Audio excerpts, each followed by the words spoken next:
진실하게 진실하게 거룩하게 살게 하소서. 진실하게 진실하게 거룩하게 살게 하소서. 하나님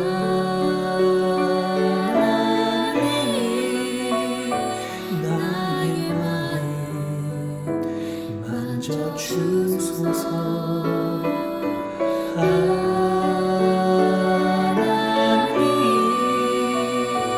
나의 영혼 새롭게 하소서. 진실하게 진실하게 거룩하게 살게 하소서. 진실하게 진실하게 거룩하게 살게 하소서.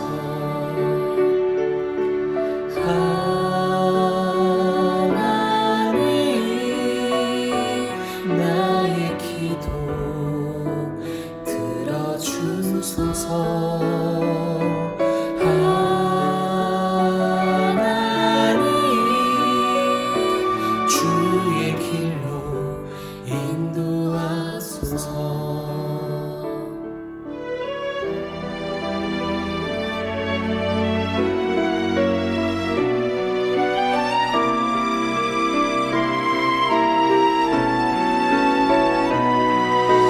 진실하게 진실하게 거룩하게 살게 하소서. 진실하게 진실하게 거룩하게 살게 하소서.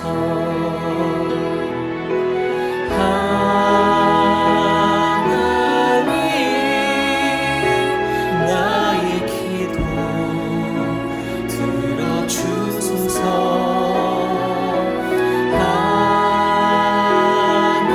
하나님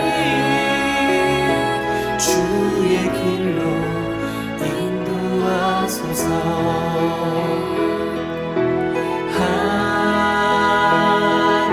하나님 나의 기도 들어주소서. 하나님 주의 길로 인도하소서.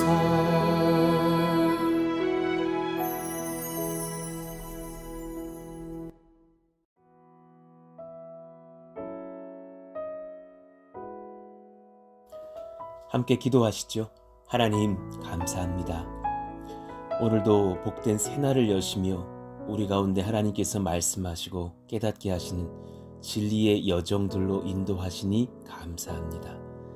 하나님, 잠언의 말씀들을 통해서 예수님의 지혜와 그 삶의 비전과 또 우리의 연약한 것을 제거하고 성숙시켜가는 삶의 변화가 일어나기를 원합니다.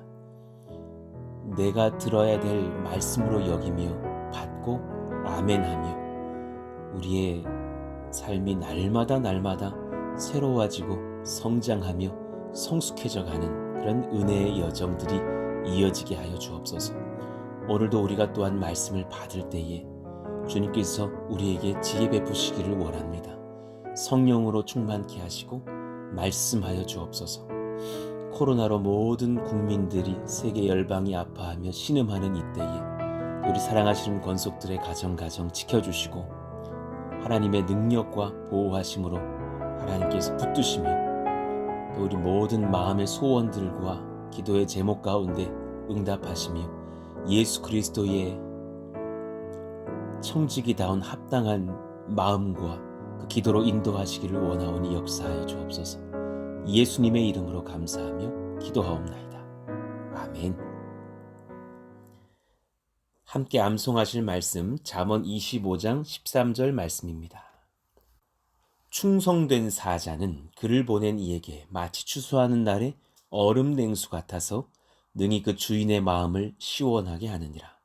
잠언 25장 13절 말씀. 아멘.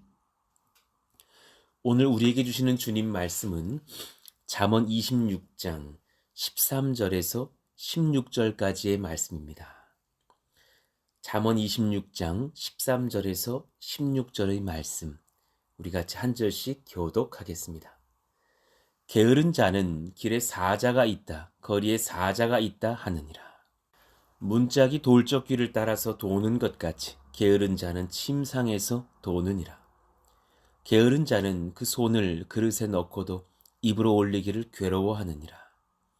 게으른 자는 사리에 맞게 대답하는 사람 7보다 자기를 지혜롭게 여기느니라. 아멘. 자, 오늘부터 또 수일에 걸쳐서 미련함과 게으름에서 벗어나는 길을 소개합니다 라는 주제로 말씀 전하는 중 게으름에 대하여서 말씀을 나누려고 합니다. 게으름. 저는 이 설교를 준비하면서 이렇게 부제를 정해봤어요. 우리의 인생을 주 앞에서 어둡게 하는 적 중 최고는 게으름입니다. 우리의 인생을 주 앞에서 어둡게 하는 적들 중에 최고는 게으름입니다. 우리는 지난 수일에 걸쳐서 미련함에 대하여서 연구했어요. 이 잠언 26장은 미련함과 게으름에 관하여서 말씀을 하고 계시죠. 그 미련한 자의 삶에서 우리를 벗어나게 해주세요 라는 마음으로 수일간 그 미련함에 대한 말씀을 우리는 받았습니다. 하나님께 칭찬 듣는 일을 소망하고 준비하고 행할 수 있는 그런 지혜를 허락하여 달라고. 미련한 자는 그가 걸어가는 길이 혼잡하며 사건, 사고, 불화가 많거든요. 우리 그러하지 않기를 원합니다. 또 내 자신이 주님 앞에서 혹은 여러 사람 앞에서 그리 대단하지 않다는 것을 인정하고 겸손하게 하소서. 그렇게 우리 결단했습니다. 미련한 사람은 주 앞에서 그리고 타인 앞에서 듣고 배우려고 하지 않기 때문이죠. 내가 최고라고 여기는 어리석음이 있습니다. 또 하나님의 말씀을 겸손히 배우며 필요한 사람들 앞에서는 담대히 전할 수 있는 지혜도 사랑도 허락하여 달라고 우리는 간구하였습니다. 가까운 사람의 말을 경청하며 내 마음과 행실을 잘 돌아볼 수 있는 사람이 되게 하소서. 또한 그런 말씀을 받았죠. 어리석은 죄를 깨달았으면 끊어내며 도리어 선을 행하는 습관이 몸에 배이게 하소서. 말씀 받으며 또한 기도했습니다. 미련함을 그렇게 우리가 벗어낼 수 있다면 또한 우리는 게으름을 어떻게 다뤄야 할까? 한 3일에 걸쳐서 귀한 말씀을 받겠습니다. 우리 인생을 주 앞에서 얻게 하는 그런 여러 적들 중에 최고는 제 판단에 단연컨대 게으름입니다. 게으른 사람이 어떻게 살아가는지를 오늘 말씀은 14, 15절에 언급하고 계시죠. 문짝이 돌적 귀를 따라서 도는 것 같이 게으른 자는 침상에서 도느니라. 게으른 자는 그 손을 그릇에 넣고도 입으로 올리기를 괴로워하느니라. 모든 것이 귀찮고 하지 않고 싶고 나 자신밖에 모르고 그저 오늘 하루를 더 편안하게 살고 자고 쉬고 싶은 사람들. 사실 우리의 쉼이 지나치면 그것은 게으름으로 바뀌죠. 쉬지 말자는 것이 아닙니다. 잘 쉬어야 됩니다. 자기를 위할 줄도 알아야 합니다. 나와 내 가정을 돌아보며 격려할 줄도 알아야죠. 그러나 그것이 도를 넘어서면 어느 순간 게으름이 됩니다. 오늘 본문은 특별히 그 게으름이 원인이 있다라는 것을 말씀하셔요. 잠언 26장을 연구해 보았을 때 게으름에는 세 가지 원인이 있더군요. 그 중에 오늘 첫 번째 그 원인을 찾고 그 게으름을 잘 살피고 우리 마음을 돌아보는 시간 되시기를 원합니다. 게으름의 원인 중 한 가지는 이것입니다. 바로 두려움입니다. 두려움. 허황된 두려움이라고도 할 수 있겠죠. 실체가 없는 두려움입니다. 13절에 보니까 게으른 자는 길에 사자가 있다. 거리에 사자가 있다 하느니라 그랬어요.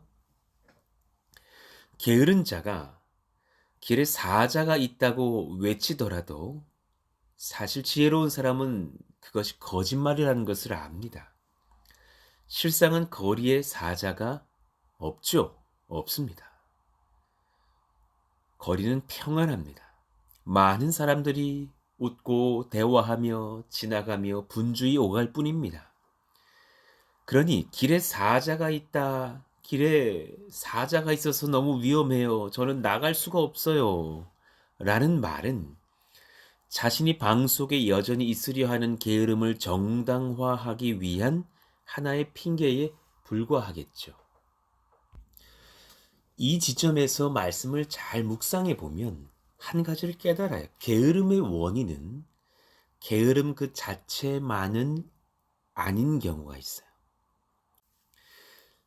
그는 마음에 거리에 사자가 있다라고 여기고 이를 두려워합니다.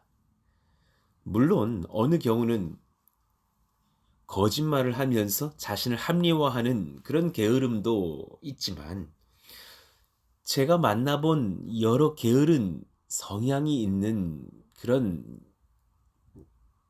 여러 사람들, 10대 이하의 자녀들 만나보면 실제로 굉장히 두려움이 많은 경우도 봅니다. 위축되어 있는 경우예요. 세상 일이나 신앙생활에 있어서 부지런하라는 압력을 받게 될 때에 우리는 각자의 여러 이유를 들어서 거리에 사자가 있다고 말합니다. 무엇인가 이 게으름을 초래한 두려움이 있습니다. 염려거리가 있습니다. 실제로 해봐야 되지 않을 거라라는 실패감이 있습니다. 자기가 스스로 감당할 수 없는 현재 난관에 봉착했다. 나는 그런 위험과 한계가 있다고 여깁니다. 그런 경우를 많이 보았습니다. 실체가 없는 두려움이죠.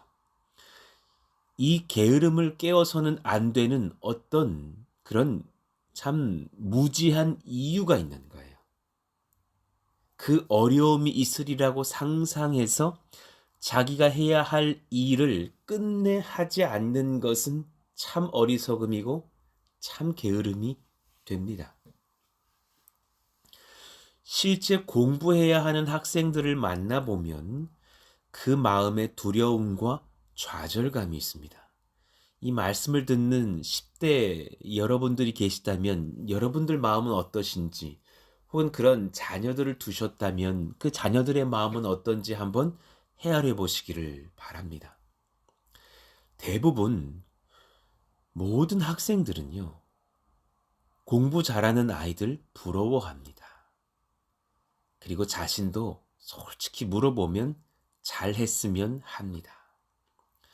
그러나 어린 시절부터 혼자 공부하는 습관, 각 과목에 대한 기초가 준비되어 있지 않았던 경우가 많습니다.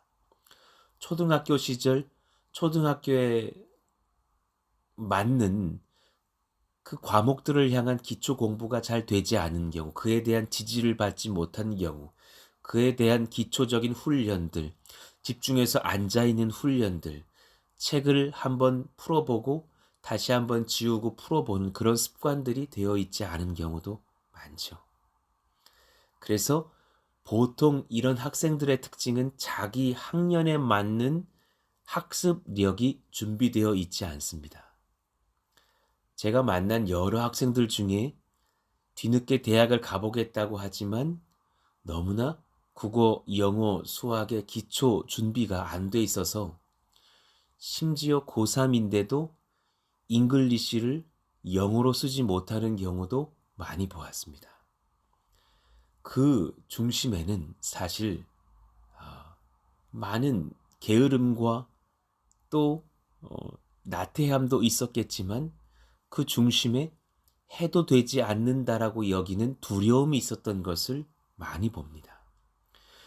지금이라도 해볼까 하지만 실패할 것이라는 두려움이 지속적으로 노력하지 못하게 합니다. 나는 안 될 거야.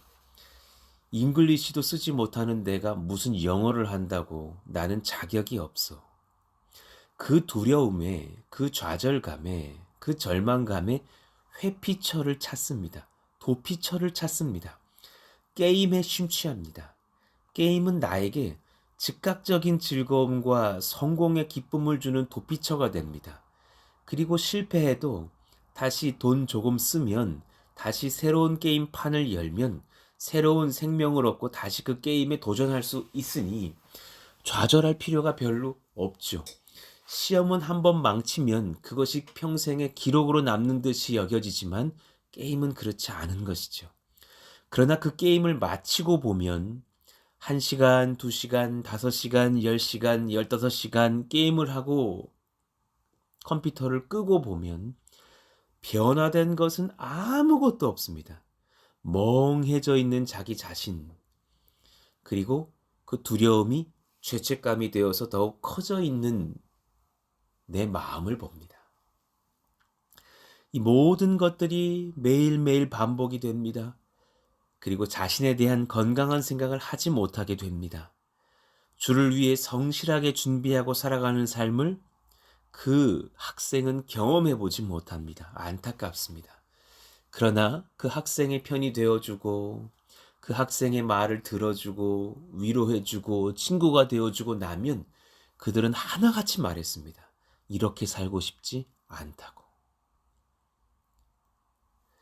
실제 공부의 양이 많아서 힘들어하는 학생들 요즘 거의 없습니다. 공부의 양이 많아서 힘들어하는 학생들 많지 않습니다. 그것은 90년대 전후 이전의 학생들 이야기입니다. 요즘은 공부를 하지 않기에 두렵고 괴롭습니다. 다른 길들을 알아보았지만 탁월한 부분이 없어서 마땅치 않게 여겨집니다. 공부는 해본 적도 없고 공부를 해야겠지만 늦었고 두렵고, 그러나 TV에 많이 등장하는 청년들처럼 노래하기에는 노래 실력이 부족하고 미술도 애매하고 다른 체육도 애매하고 이것저것 해보려고 하지만 탁월하지 못해서 두려운 경우, 절망한 경우 이렇게 말합니다. 저는 꿈이 없습니다.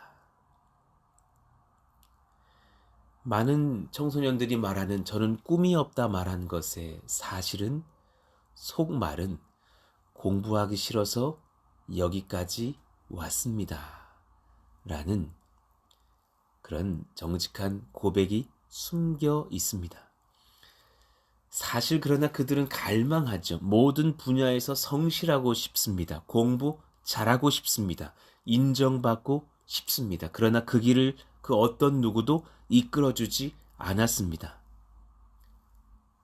스스로도 거부했었고요. 그런 길을 찾고 싶어 합니다. 그런 청소년들에게 말씀드립니다. 오늘부터 시작하십시오. 그 기초 오늘부터 다시 시작하십시오.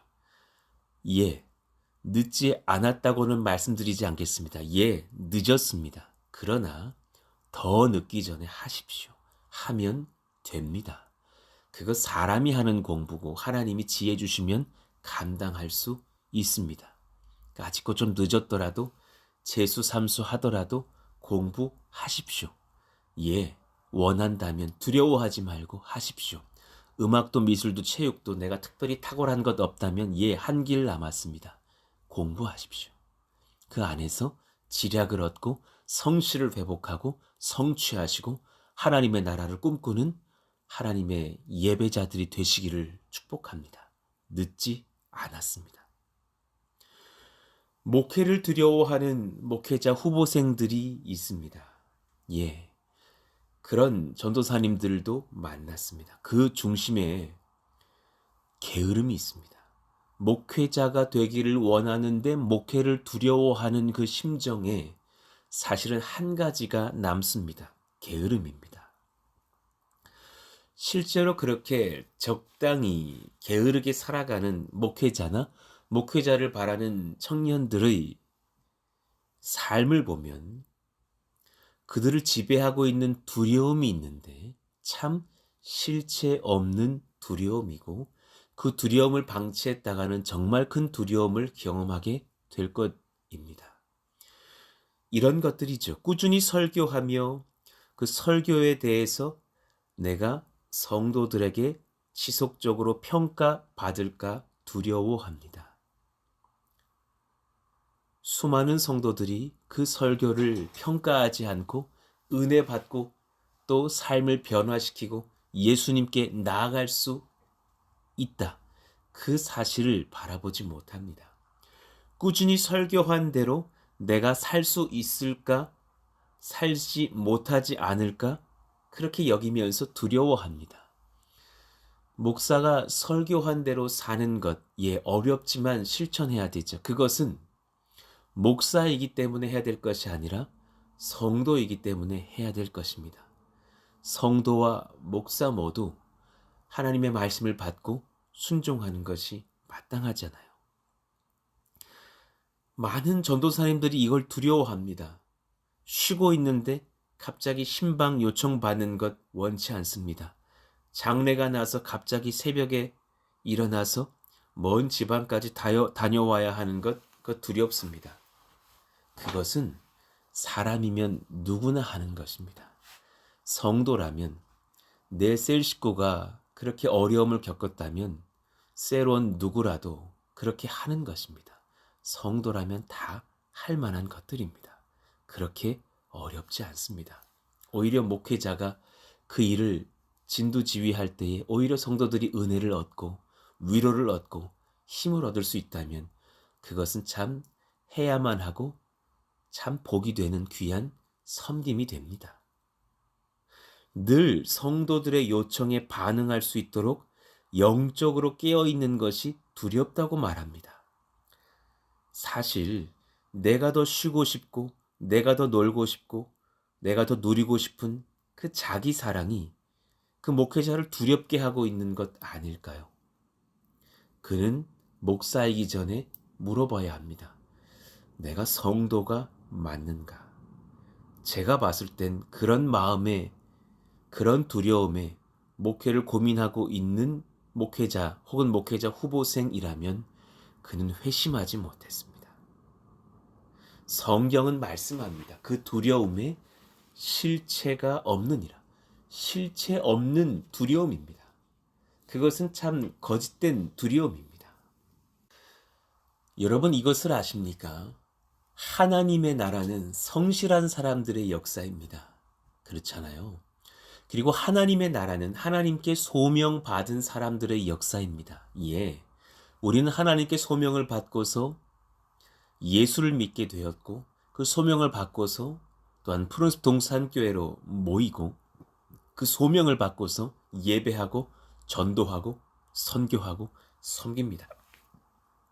우리의 섬김은 하나님의 소명 속에서 이루어지죠. 그럼 누구라도 이 사실을 알 겁니다. 주님께 받은 소명 감당하기에 두려움이 다 있습니다. 누구라도 두렵습니다. 그래서 여러분 이것 아세요? 성경에서 그 두려움이 우리 가운데 있을 것을 아시고 하나님의 소명을 감당해야 될 모든 백성들에게 우리 주 하나님께서 가장 많이 말씀해 주신 그 진리의 선포가 무엇입니까? 두려워하지 말라. 내가 너와 함께 하겠다라는 약속입니다. 그러니 그 두려움 때문에 우리의 소명을 감당치 못하게 될 게으름이 작동한다면 그것은 사실 불신앙입니다. 창세기 15장 1절에 보니까 주님께서 아브라함과 교제하시면서 그를 부르시고 소명 주시면서 무엇이라 말씀하십니까? 이후에 여호와의 말씀이 환상 중에 아브라함에게 임하여 이르시되 아브라함아 두려워하지 말라. 나는 내 방패요 너의 지극히 큰 상급이니라. 사랑하는 귀한 우리 모든 권속들아, 내가 너에게 말한다. 두려워하지 말라. 나는 내 방패요 너의 지극히 큰 상급이니라. 너의 목회의 여정에 내가 도울 것이라. 너의 직장생활의 여정에 내가 너를 도울 것이라. 너의 가정생활 중에 내가 너를 도울 것이라. 내가 지금 너의 그 부동산과 경제적인 어려움 상황 중에 그 고민 중에 내가 너를 도울 것이라. 내가 지금 너의 그 연약한 건강 중에 복을 더하여 치료하고 너와 함께 할 것이라. 내가 너의 자녀들과 함께 할 것이라. 내가 너의 노년에 함께 할 것이라. 너의 미래에 함께 할 것이라. 이 어려운 상황 중에 그 청년의 때에 내가 너와 함께 하여서 너의 앞날을 환하게 비추고 열어줄 것이라. 두려워하지 말라. 내가 너와 함께 할 것이라. 우리는 한 가지만 감당하면 돼요. 6절 말씀이요. 아브라함이 여호와를 믿으니 여호와께서 이를 그의 의로 여기시고 하셨어요. 그저 우리는 주님 앞에 아멘 믿고 그리고 주님의 소명대로 일어서서 섬기면 돼요. 행하면 돼요. 이요한 목사가 할 만한 그런 어떤 일들을 탁월하게 감당할 만한 능력을 갖췄기에 목사한다고 믿는 분이시라면 그런 기독교 빨리 떠나셔야 돼요. 그건 말도 안 되는 얘기예요. 그렇게 따지면 오늘 당장 저는 목사이기 전에 성도가 될 자격조차도 없어요. 그런데 주님께서는 제 한 가지를 보셨어요. 그저 여호와를 믿었어요. 예수님을 믿었어요. 예, 저는 죄인이나 저의 죄를 덮으시고 하나님의 아들 예수님의 의의 아들로 저를 새롭게 하실 우리 주 예수님과 그분이 베푸실 성령과 그를 보내신 우리 주 성부 하나님을 믿습니다. 예, 그것으로 저는 하나님께서 의로 여겨주셨어요. 그리고 성령을 베푸시며 함께 해주시는 거예요. 그것으로 충분한 거예요. 그러니 오히려 그렇게 믿음을 다해서 하나님을 믿고 따르기로 작정하는 아브라함에게 그 창세기 15장 13절 이후에 주님께서는 놀라운 비전의 말씀, 수백 년 뒤에 일어날 비전의 말씀을 선포해 주시는 거예요. 들어보셔요. 여호와께서 아브라함에게 이르시되 너는 반드시 알라.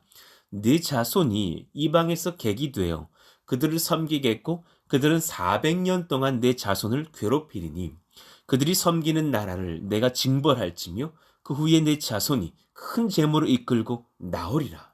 너는 장수하다가 평안의 조상에게로 돌아가 장사가 될 것이요 내 자손은 4대 만에 저기 언급하시는 4대 만에 이 땅으로 돌아오리니 이는 아모리 족속의 죄악이 아직 가득 차지 아니함이니라 하시더니 이 비전의 말씀을 아브라함은 끝까지 다 확인하지 못하지만 하나님은 말씀하시면서 그 소명대로 내가 감당할 일들만 두려워하지 말고 순종해라.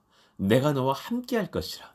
그렇게 두려움이 위축되고 게으를 필요가 없지 않느냐 말씀하시는 거예요. 우리와 믿음의 언약을 맺으시며 미래의 비전들을 밝히시는 하나님. 하나님 앞에서 그분의 계획을 신뢰하며 주를 믿고 따라갈 수만 있다면 우리의 부족함 주님 다 채워주십니다. 선하게 인도하십니다. 주 안에서 믿음으로 성실할 수만 있다면 하나님의 나라가 우리의 순종으로 인하여 열릴 것입니다.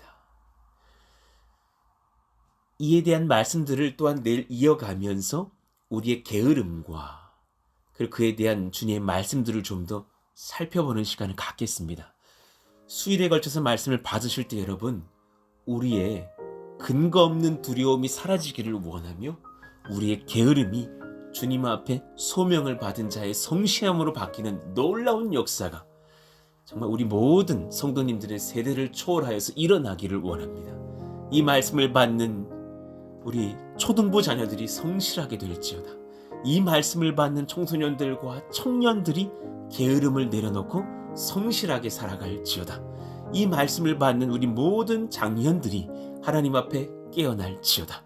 놀라운 역사가 일어나기를 축복합니다. 우리 오늘 말씀을 붙잡고 기도하실까요? 하나님, 내 마음에 근거 없는 두려움이 사라지게 하시고 주의 소명을 감당할 성실한 백성 다 되어서 너무 멀리 보고 두려워하지 말게 하시고 오늘 감당할 일들만 최선 다해서 잘 감당해내는 우리 모두가 되게 하여 달라고. 우리 또 공사 현장에서 우리 귀한 성전 건축을 감당하는 우리 김경수 집사님, 또 인테리어를 돕고 있는 한인혜 집사님이 계신데요. 또 우리 건축의 모든 동역자들 하나님 앞에 은사와 능력을 받고 성실함으로 잘 감당하는 하루하루가 되게 하여 달라고. 여러분, 우리도 헌금과 기도에 성실할 수 있기를 원합니다.